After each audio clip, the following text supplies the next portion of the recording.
कार्यक्रम के पुण्यार्चक हैं बापू साहेब कमल पाटिल पुणे, हेमंत सुचेता लट्ठे बेलगांव, अभिषेक परिमा, सोहम लट्ठे पूर्वा और Abhishek Jain USA, firm Girnar alloys private limited Belgaum.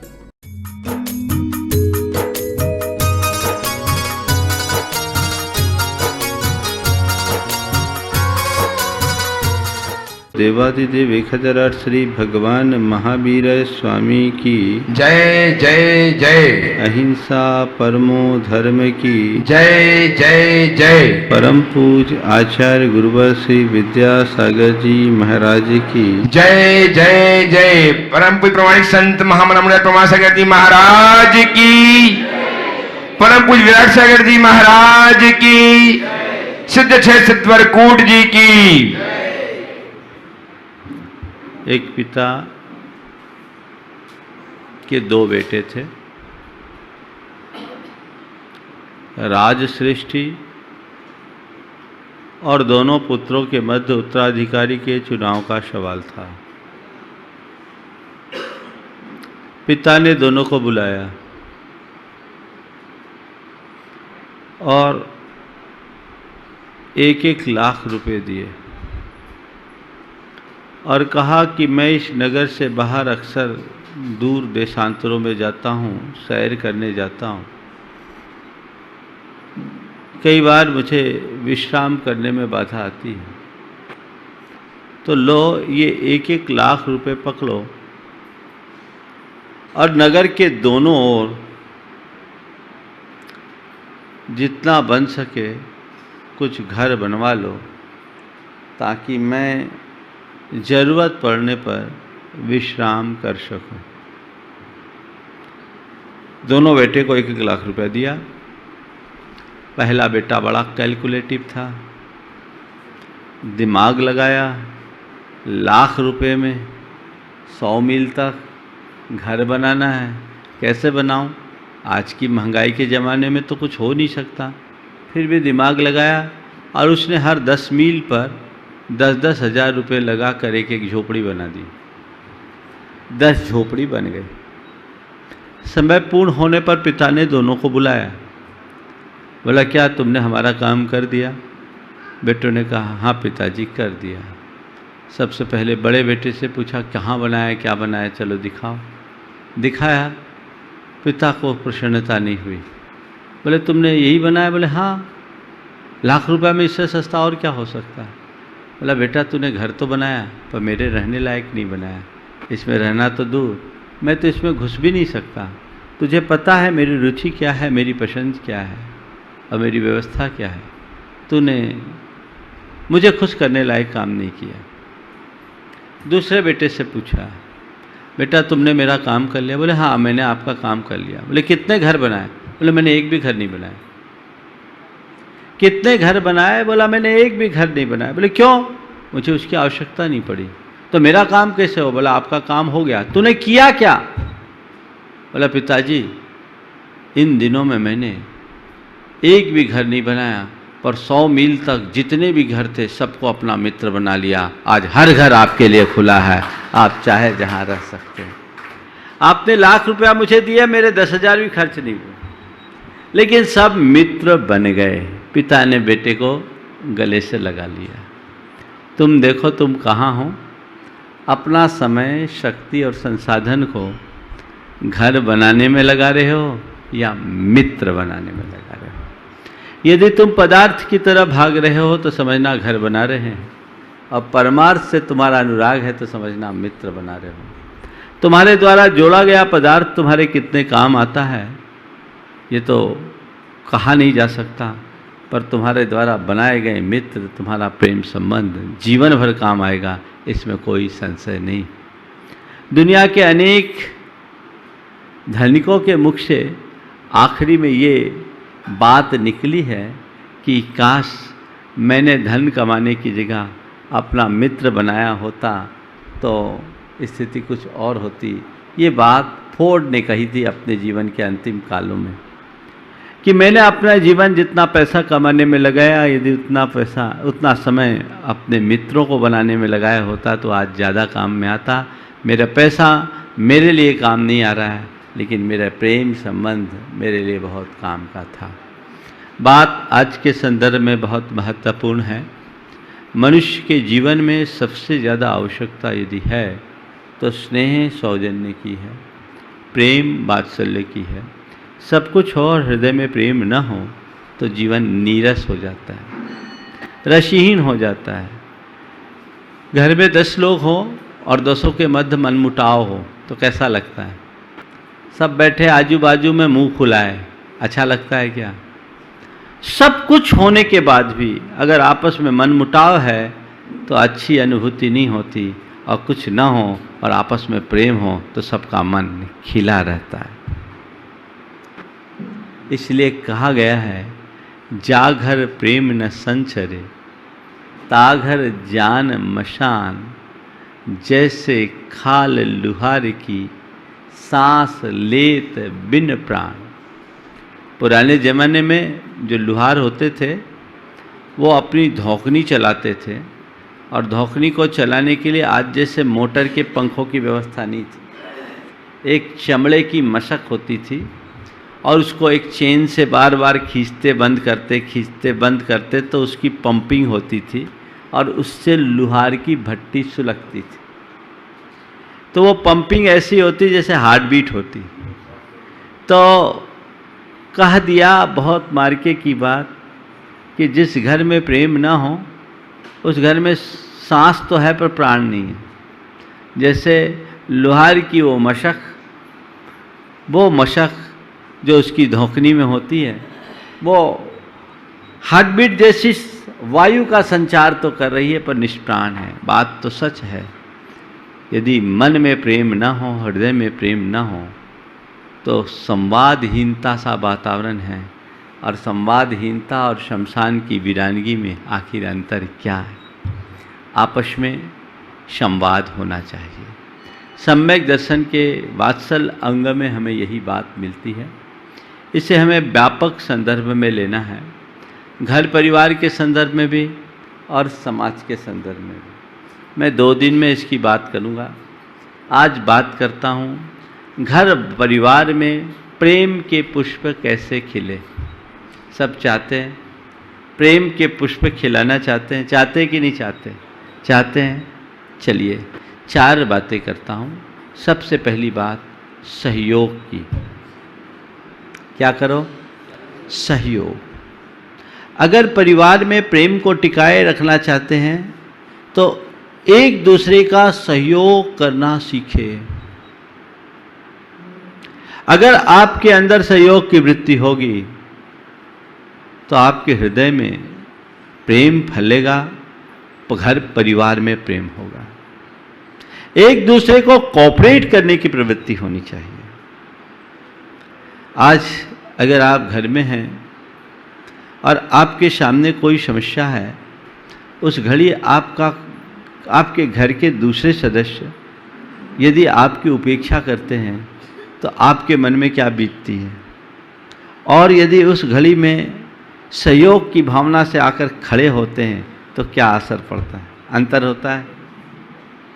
संत कहते हैं यदि तुम प्रेम पनपा करके चलना चाहते हो, अपनत्व का विस्तार करना चाहते हो तो सहयोग रखो, और जहां अपनत्व होगा वहां सहयोग हुए बिना रहेगा नहीं। जिनसे हमारा अपनत्व होता है वो यदि परेशानी में दिखता है, हमारा मन उसको सहयोग किए बिना नहीं रहता, चाहे तन का हो, चाहे मन का हो, चाहे धन का हो। आजकल दिनों दिन अपनत्व घट रहा है, इसलिए सहयोग की भावनाएं भी संकुचित होते जा रही हैं। संत कहते हैं इस अपनत्व का विस्तार करो और सहयोगी बनने की प्रवृत्ति अपनाओ। सहयोग कैसा होना चाहिए? देखो, पाँव में कांटा चुभता है, तुरंत माइंड मैसेज देता है, हाथ उस कांटे को निकालने के लिए आगे बढ़ जाता है, और जब तक कांटा निकलता नहीं तब तक पूरा शरीर पाँव के साथ होता है। अनुभव है? कांटा चुभा पाँव में, मैसेज दिया माइंड ने, निकाला हाथ ने, लेकिन जब तक निकाला तब तक पूरा शरीर पाँव के साथ। क्यों? क्योंकि माइंड कहता है शरीर मेरा है, हाथ कहता है शरीर मेरा है, पाँव मेरा है, और शरीर का रोम रोम कहता है पाँव मेरा है, इसलिए अपने आप आगे बढ़ जाते हैं।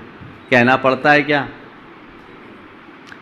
ऐसे यदि तुम्हारा घर परिवार में एक दूसरे के साथ सहयोग देने का मनोभाव रहे तो हर वक्त पर लोग अपने आप खड़े रहेंगे अपनत्व होने पर। कुछ सोचने और कहने जैसी बात नहीं होगी, लेकिन आजकल अपनों से सहयोग कम, उपेक्षा ज्यादा मिलती है। इसने हमारे जीवन को नीरस कर दिया। लोगों का अधिकतर अनुभव यह बताता है कि खासकर उनसे जिनसे कुछ अपेक्षा थी सहयोग की, उनसे उपेक्षा होती है तो और तकलीफ होती है। कोई पूछता ही नहीं, लेकिन संत कहते हैं नहीं, ऐसा करके तुम अपने जीवन को नीरस बना रहे हो। बी कोऑपरेटिव, एक दूसरे को कोऑपरेट करने की आदत डालिए, और यदि आप घर के सदस्यों को कोऑपरेट करेंगे तभी बाहर से कोऑपरेट कर पाएंगे। आपका कोऑपरेशन होना चाहिए, एक दूसरे का सहयोग। देखो सहयोग कैसा होता है, दो उदाहरण आपको दे रहा हूं। आज भी ऐसे लोग हैं इस दुनिया में। सहयोग की भावना कैसे? छोटे भाई की मृत्यु हो गई, 45 साल की उम्र में छोटे भाई की मृत्यु हुई, 42 साल की उसकी बहू। परिवार में एक बड़ा आघात। एक दिन बड़े भाई की पत्नी ने यानी जेठानी ने अपने पति से कहा कि हमारी छोटी बहन बहुत संकट में है। उसने इस भरी जवानी में अपने पति को खोया है, हमें उसका सहयोग करना चाहिए। पति ने कहा बोल, मैं तो ये मानता हूं कि सब उसका है, हमने अपना और पराया का कभी भेद किया नहीं, और तू जो बोल मैं वैसा सहयोग देने के लिए तैयार हूं। तू जैसा बोले मैं वैसा सहयोग करने के लिए तैयार हूं। उसने कहा मैं और कुछ नहीं चाहती, मैं ये चाहती हूं कि उस बहन ने पति को खोने से 42 साल की उम्र में ब्रह्मचर्य ले लिया। मैं सोचती हूँ मेरी 50 साल की उम्र हो गई, हम उसका सहयोग करें और हम लोग भी ब्रह्मचर्य व्रत ले लें। ये दृष्टिकोण सामने वाला अभिभूत हुए बिना रहेगा? सोचो, इतना उच्च सोच उसी मनुष्य के अंतर में प्रकट हो सकता है जिसके भीतर अध्यात्म का प्रवाह हो। दूसरी घटना बताता हूं, कई बार मैंने अपने प्रवचनों में से बताया, लेकिन आज के संदर्भ में बहुत उपयोगी है। दो भाई अलग अलग शहरों में रहते हैं।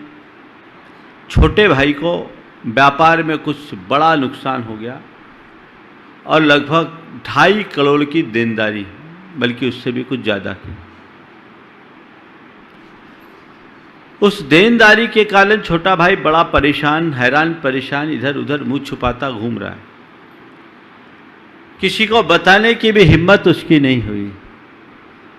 बड़े भाई को किसी और माध्यम से पता चला। उसने अपनी धर्मपत्नी को बताया कि छोटे भाई ने इस तरह का नुकसान उठा लिया है, अपने को क्या करना चाहिए। उसकी धर्मपत्नी ने कहा तत्क्षण आपको वहाँ चलना चाहिए और इस घड़ी में उनका सहयोग करना चाहिए, उन्हें संकट से निकालना चाहिए। अपने पास सब कुछ है और यदि अभी हमने उसका उपयोग नहीं किया तो वो किस अर्थ का। हमें उनका सहयोग करना चाहिए। पति ने कहा यही मैं सोच रहा हूं। उसी दिन रात की ट्रेन से पति पत्नी दोनों बैठे, बिना सूचना के छोटे भाई के घर अचानक आ पहुंचे। भैया भाभी को अकस्मात आया देखकर वो भौचक्क रह गया। घर पहुंचने के बाद स्नान दान पूजन पाठ आदि करने के उपरांत पूजन पाठ से निवृत्त होने के बाद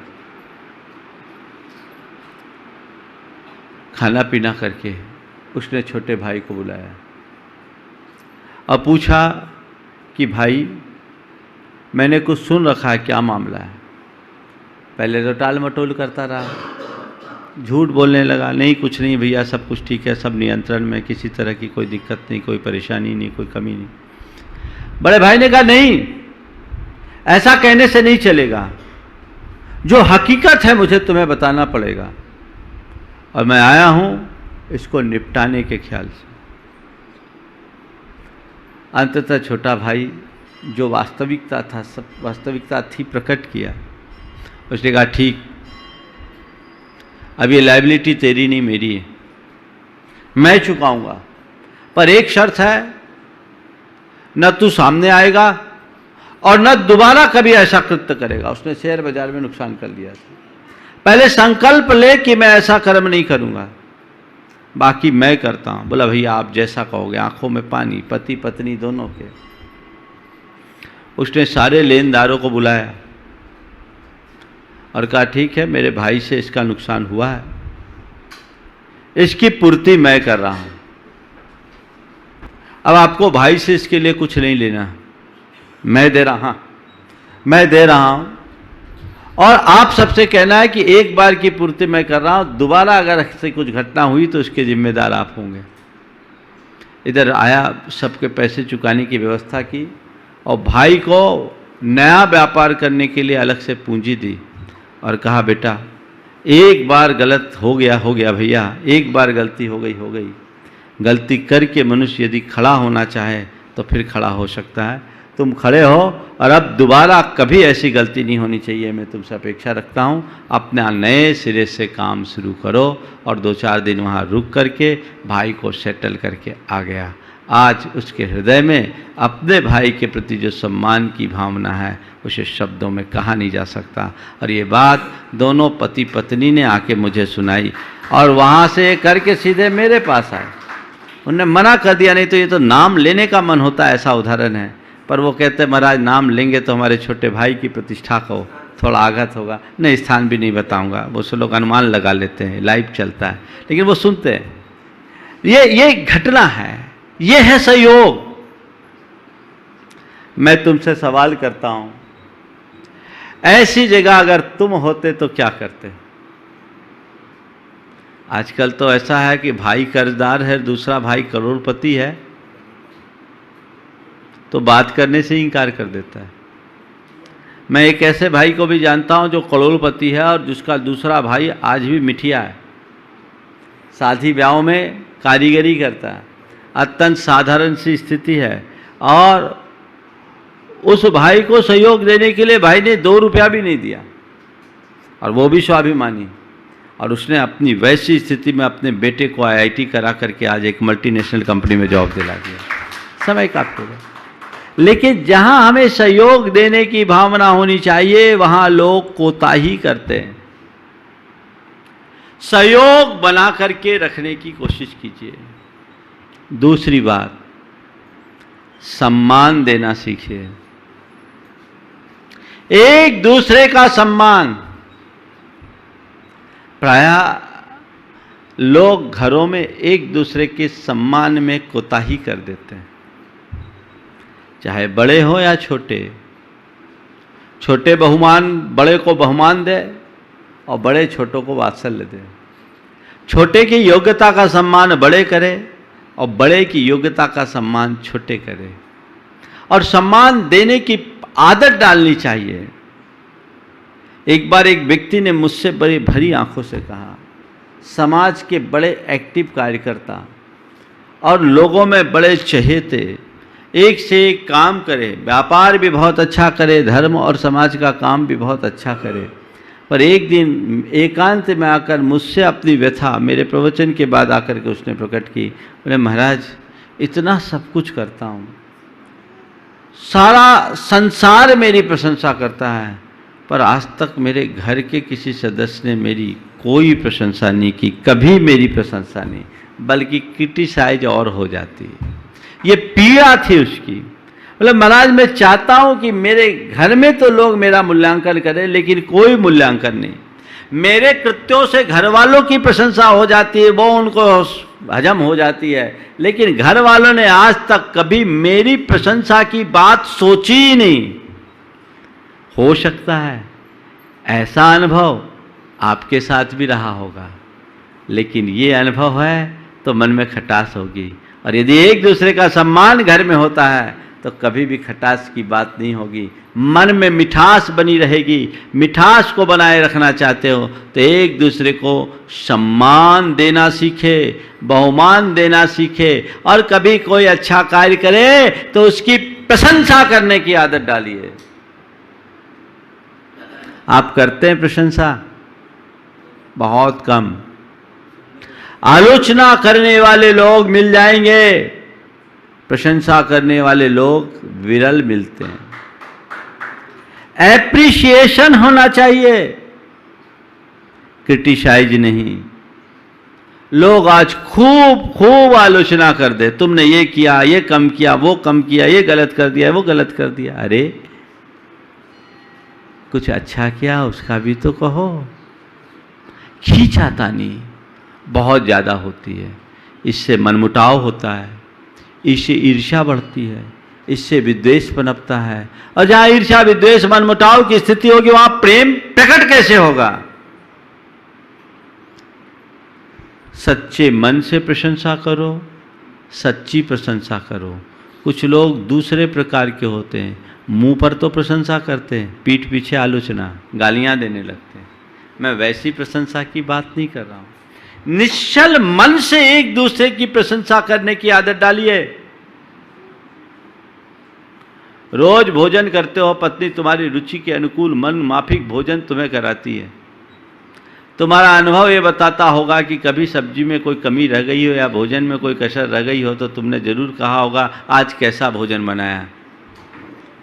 लेकिन कभी ये कहने का मन हुआ तुम रोज कितना अच्छा भोजन कराती हो, मेरी रुचि का कितना ध्यान रखती हो, कितना बढ़िया भोजन है, तुम्हारे जैसे भोजन का स्वाद तो मैंने आज तक लिया ही नहीं। कभी कहा?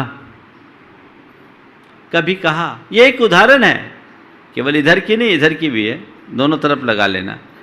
जो जो काम करता है उसकी बात मैं कर रहा हूं। तुम लोगों की तरफ देखो, तुमने अगर कुछ कहा वो काम नहीं हुआ, एकदम चढ़ बैठते हो। सामने वाला थका हारा अपने दुकान से आया, आप तो कुछ सुनते ही नहीं हैं, कुछ करते ही नहीं, कोई काम के ही नहीं, हमारा ख्याल ही नहीं, हम क्या क्या करके थक गए, हमारी कोई सुनवाई नहीं, न जाने क्या क्या, वो तुम ही लोग जानो, एक्सपीरियंस मेरा नहीं है। लेकिन ये कभी कहने को नहीं आता कि आप हमारी भावनाओं का कितना ख्याल रखते हैं, कितना सम्मान करते हैं। आज तक हमारी कोई भी रिक्वायरमेंट अधूरी नहीं रही, चाहे आपको उसके लिए कुछ भी करना पड़ा, आपने मेरे रिक्वायरमेंट की पूर्ति की है। कभी मुंह से ऐसा निकलता है? बोलो, मुंह से निकलता है? लोग उल्टा करते हैं। सम्मान देने का भाव होना चाहिए, प्रशंसा करने की आदत डलनी चाहिए। यदि आप एक दूसरे का सम्मान करेंगे, सहयोग के साथ सम्मान करेंगे, तो प्रेम अपने आप पनपेगा और आपके हृदय में एक दूसरे के प्रति प्रशंसा के भाव होंगे। आप एक दूसरे को धन्यवाद देने की आदत डालोगे। अब धन्यवाद नहीं, फरियाद ज़्यादा। कोई भी काम हो, अच्छा किया उसके लिए तो कोई नहीं बोलेगा, थोड़ी कसर हो गई तो चढ़ बैठेंगे। एक बार की बात, एक की धर्मपत्नी बाहर से आई, मायके से आई। घर से 90 किलोमीटर की दूरी थी रेलवे स्टेशन की। पति खुद गाड़ी ड्राइव करके आया, पत्नी आई, सामान उठाया, कुली भी मिला, गाड़ी देखी, पत्नी तमक गई। आप ख्याल नहीं रखते, छोटी गाड़ी लेकर के आए, बड़ी गाड़ी लेकर के नहीं आए। आपको पता है मैं कितना सामान लेकर के आई हूं मायके से, आपको ये भी पता नहीं क्या। चढ़ बैठी। पति भी पति था, उसने एक लफ्ज नहीं बोला। गाड़ी उठाई, स्टार्ट की, लौट आया, कहा टैक्सी करके आ जाना। मायके से ज़्यादा सामान लेकर आई हो टैक्सी करके आ जाना। तुम्हें ये तो नहीं लगा कि मैं खुद गाड़ी ड्राइव करके आया हूं। आज ड्राइवर नहीं था, कोई स्टाफ नहीं था, मैं गाड़ी लेकर के आया हूं। तुम्हें ये नहीं लगा कि ये आए हैं खुद गाड़ी लेकर के, जिसकी आशा और अपेक्षा नहीं थी। मैं इस बात को लेकर के प्रसन्नता प्रकट करूं, मुझे दिख रहा है मेरे मायके के वो बंडल। ये नहीं सोची कि आखिर बड़ी गाड़ी नहीं लाए तो कोई कारण होगा। अब बड़ी गाड़ी खराब है तो लाते कैसे? और तुमने कहा तो नहीं कि मेरे पास सामान ज़्यादा है लेकर आना, लेकिन उसने भी अच्छी नसीहत दी, बुद्धि ठिकाने लग गई, गाड़ी ले आया, टैक्सी करके आ जाना। तो ऐसे ही फिर सुधर भी जाते हैं। लेकिन कहने उसने आकर के मुझे बताया, बोला महाराज आज मैंने ऐसा किया है, गलती हो तो आप माफ करना। लेकिन कई बार होता है ना, अपने मन से पूछो, शिकायतें जहां ज्यादा होती है वहां प्रेम नहीं होता, और जहां धन्यवाद देने की आदत होती है वहां द्वेष नहीं होता। यदि तुम्हारी सोच में थोड़ी सी लोच आ जाए, थोड़ा परिवर्तन आ जाए, जीवन चमत्कृत हो जाए। लेकिन मनुष्य अपने अहम प्रेरित सोच के कारण केवल अपनी सोचता है, औरों की नहीं। तुम अपने मन से पूछो, जितना सम्मान पाना चाहते हो उतना सम्मान देने का भाव आता है? बोलो। सम्मान पाना तो सब चाहते कि नहीं चाहते? तुम चाहते हो लोग मेरा मान रखे, अच्छी बात है, मैं इससे असहमत नहीं हूं, पर तुम लोगों का मान रखना कितना चाहते हो? मान पाने की चाहत रखो तो उससे ज्यादा मान देने की आदत बनाओ। कल मुझे प्रधानमंत्री का स्टेटमेंट का एक अंश जब लोगों ने सुनाया, बड़ा अच्छा लगा। मैंने सुना, बहुत अच्छी बात। और जिस व्यक्ति की ऐसी सोच होगी वही महान बनता है। उन्होंने लिखा, बोला हम दो थे तो भी अपनी मर्यादा को नहीं खोए, और अब दोबारा आए हैं तो नम्रता को नहीं छोड़ेंगे। ये एक बहुत बड़ी सोच है, एक उदाहरण है हमारे लिए। दो होने पर भी हम बौखलाए नहीं, अपनी मर्यादा को खोए नहीं, हताश नहीं हुए, और आज दोबारा आए हैं तो हम अपनी नम्रता को नहीं खोएंगे, अपनी सीमाओं का उल्लंघन नहीं करेंगे, अभिमान में मत्त नहीं होंगे। मनुष्य को यही चाहिए, और यही हमारी संस्कृति का दर्शन है। विनम्रता मनुष्य के जीवन में भरी रहनी चाहिए। तुम जितना मान चाहते हो, सम्मान चाहते हो, उतना ही विनम्र बनने की आदत डालो, क्योंकि ऊंचाई हमेशा गहराई सापेक्ष होती है। तुम जितने नम्र बनोगे उतने ऊंचे उठोगे। तो सम्मान करना सीखे, सम्मान करें। तीसरी बात, समादर, भावनाओं का आदर करना सीखें। अगर आप घर परिवार में रहने वाले लोगों के भावनाओं को कुचलना शुरू कर दोगे तो परिवार कभी नहीं चलेगा। परिवार प्रेम से चलता है, प्रेम भावनाओं से पनपता है, और भावनाएं तभी सुरक्षित होती है जब एक दूसरे की भावनाओं का सम्मान होता है, आदर होता है। आप देखिए भावनाओं का आदर कितना करते हो। यदि मैं पति हूं तो पत्नी कुछ भी कहे, मैंने हुक्म चला दिया, जो मुझे कहना है सो कह दिया, करना है तो करो, नहीं करना है तो नहीं करो, मैं सुनूंगा ही नहीं। कि ऐसे अड़ियल पति भी होते। पिता हूं, क्या बोल रहा है, ऐसा नहीं है? हाँ हाँ, होता है कि नहीं होता? हाँ। अब जो भारी पड़ जाए, कहीं अड़ियल पति होती तो कहीं अड़ियल पत्नी मिल जाती है। पिता हूं तो इतने जिद्दी, जो मैंने कह दिया सो कह दिया, ये देखना ही नहीं कि औरों की भावनाएं क्या कह रही हैं। उसका ख्याल रखना बहुत जरूरी है। इसके कारण क्या होता, अंदर ही अंदर घुटते रहते हैं, घुटन होती है, और जहां घुटन होगी वहां प्रेम कभी नहीं पनप सकता। अंदर से लोग टूट जाते हैं, कई लोग तो मायूस हो जाते हैं और डिप्रेशन के भी शिकार हो जाते हैं, या फिर आगे चल करके विद्रोही और बगावती बन जाते हैं, अपना अलग झंडा गाड़ने की कोशिश करते हैं। पिता पुत्र के बीच प्रेम होना चाहिए, पति पत्नी के बीच प्रेम होना चाहिए, सास बहू के बीच प्रेम होना चाहिए, भाई भाई के बीच प्रेम होना चाहिए, घर के हर परिवार के हर सदस्य के मध्य प्रेम होना चाहिए। और ये प्रेम तभी पनपेगा जब एक दूसरे की भावनाओं का आदर होगा। भावनाओं का आदर, देखिए भावनाओं का आदर कैसा हो। 1995 की बात है, हम सागर के पास राहतगढ़ में थे, रविवार का दिन था। सागर से एक डॉक्टर परिवार आया, आते आते उनको 11 बज गए, बैठे और आने के बाद डॉक्टर साहब ने कहा, महाराज आज सुबह से आने की इच्छा थी, परिवार सहित आहार देने की इच्छा थी, लेकिन महाराज आज एक घटना घटी और आपके प्रवचन की बात याद आई, इसलिए हम लेट हो गए। हमने कहा भाई कौन सी घटना घट गई, मेरे प्रवचन की बात से तुम लेट कैसे हुए? बोले महाराज ये मेरी बेटी है, 10th का बोर्ड है, इसका एग्ज़ाम पास में है। जब हम लोगों के आने का कार्यक्रम हुआ तो इसने कहा हमें भी चलना है। पापा मैं भी चलना चाहती हूँ। मैंने कहा नहीं, तेरा एग्ज़ाम है, तुझे जाने की ज़रूरत नहीं, तू पढ़ाई कर, हम लोग सुबह से शाम तक रहेंगे, पूरा दिन वेस्ट होगा, तुम्हें नहीं आना। पापा मुझे ले चलो तो मेरा परफॉर्मेंस और अच्छा होगा, महाराज का आशीर्वाद मिल जाएगा तो मेरा उत्साह अच्छा होगा, मैंने ऐसे भी कोर्स कंप्लीट कर दिया, प्लीज आप ले जाओ। कह दिया ना।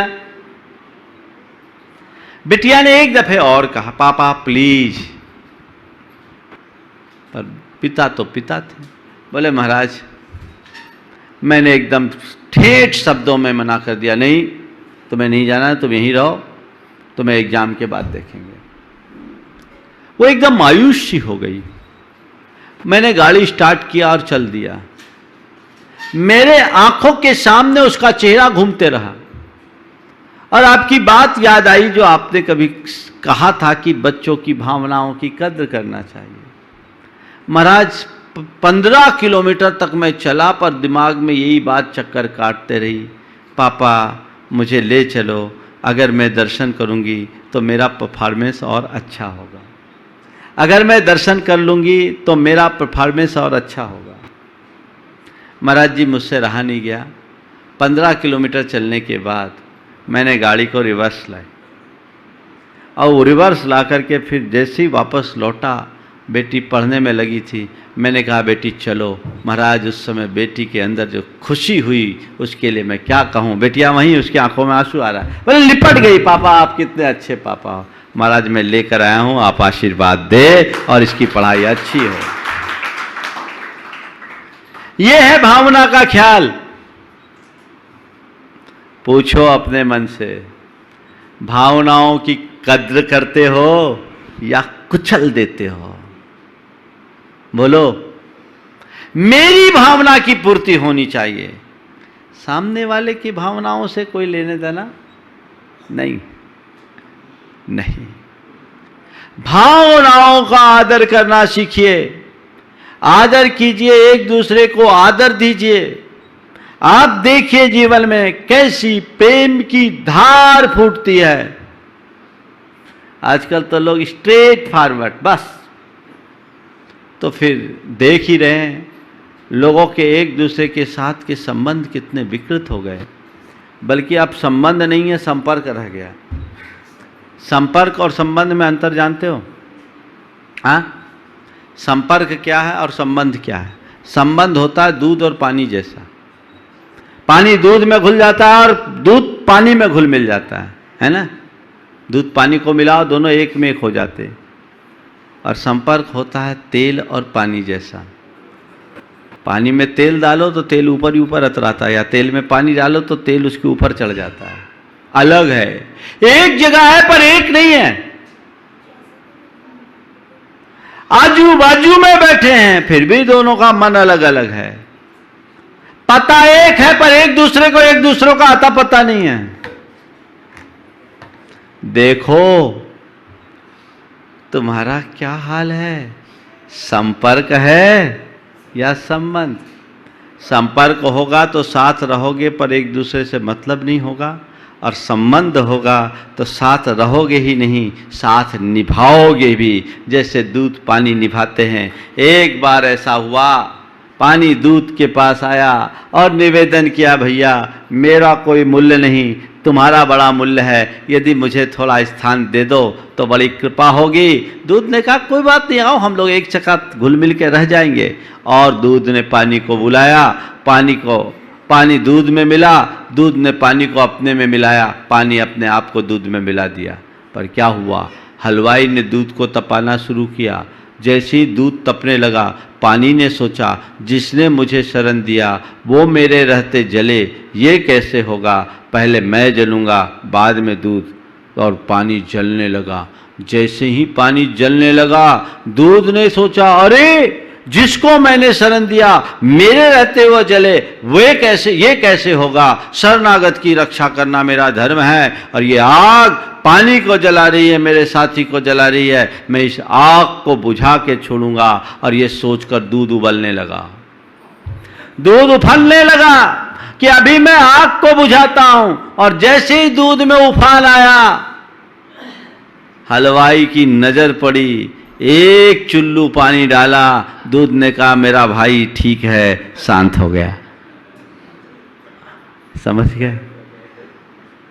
लेकिन जब पानी तेल के पास गया, तेल ने बेरुखी से पानी को बुला लिया और ऐंठ कर उसके सिर पर बैठ गया। बाद में जब तेल जलाया गया, दिया जलाया गया, तो तेल जल गया, पानी का कुछ नहीं हुआ। अपने आप को देखो, तुम्हारा संपर्क है या संबंध है? साथ रहना संपर्क है और साथ निभाना संबंध है। साथ रहने की जगह साथ निभाने की कला अपने भीतर विकसित करनी चाहिए, तो प्रेम पनपेगा, सहयोग करे, सम्मान करे, समादर करे और क्षमा मांगने की आदत डालें। क्या करें? क्षमा मांगने और करने की आदत डालें। यदि कोई गलती हो, समझौता करो, क्षमा मांगो, तुरंत क्षमा मांगो। किसी से गलती हो, तुरंत क्षमा करो। आप लोग सामान्य जीवन में तो थोड़ी सी चूक होती है, तुरंत सॉरी कह देते हो। कहते हो कि नहीं कहते हो? बोलते बोलते अगर वाक्य कुछ का कुछ निकल जाता है, तुरंत कहते माफ करे, कहते हैं। लेकिन घर परिवार में यदि तुमसे कोई गलती होती है और सामने वाला तुमसे छोटा है, कभी इस बात का एहसास होता है कि मैंने गलती की, माफ करो? और सामने वाले ने कभी गलती की और वो कहता है कि मैंने गलती कर दी तो मुझे माफ करो। क्षमा करने की आदत नहीं, क्षमा मांगने की आदत नहीं, तो मैत्री और प्रेम पनपेगा कैसे? मन में गांठ नहीं होनी चाहिए।